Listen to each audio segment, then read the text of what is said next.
माना कि औरों के मुकाबले कुछ ज्यादा पाया नहीं मैंने।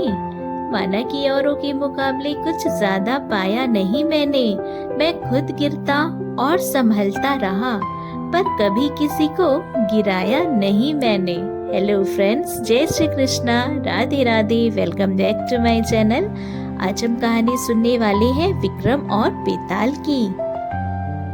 राजा विक्रमादित्य बेताल को पकड़ने के लिए एक बार फिर शमशान की ओर गए और जैसे ही उन्होंने बेताल को कंधे पर उठाया, बेताल कहता है, राजन, मैं तुम्हें एक स्टोरी सुनाता हूँ, लेकिन स्टोरी के लास्ट में अगर तुमने सही उत्तर दिया तो मैं उड़ जाऊंगा।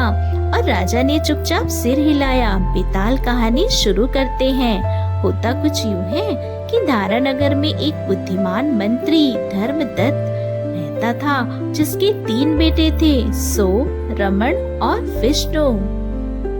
एक दिन तीनों भाई तीर्थ यात्रा पर निकलते हैं। यात्रा के दौरान एक गांव में रुकते हैं और वहां उन्हें एक सुंदर और गुणी कन्या दिखाई दी, जिसका नाम था माधवी।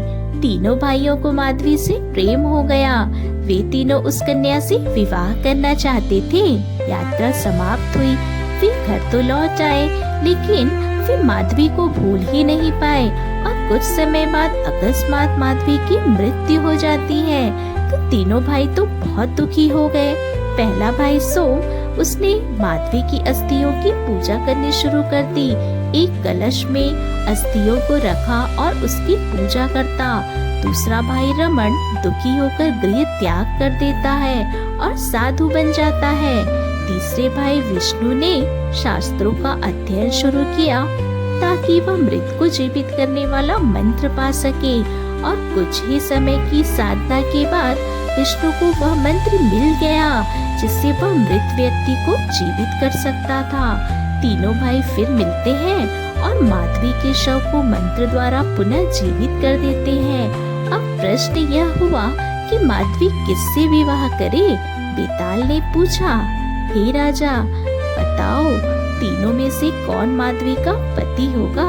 राजा विक्रम ने उत्तर दिया, वास्तव में सोम, जो माधवी की मृत्यु के बाद भी उसकी अस्थियों की पूजा करता रहा, वही उसका सच्चा पति है। विष्णु ने उसे पुनर्जीवित किया, बट वह उसका पति नहीं, और रमण ने तो उसे भूलने के लिए संसार ही त्याग दिया।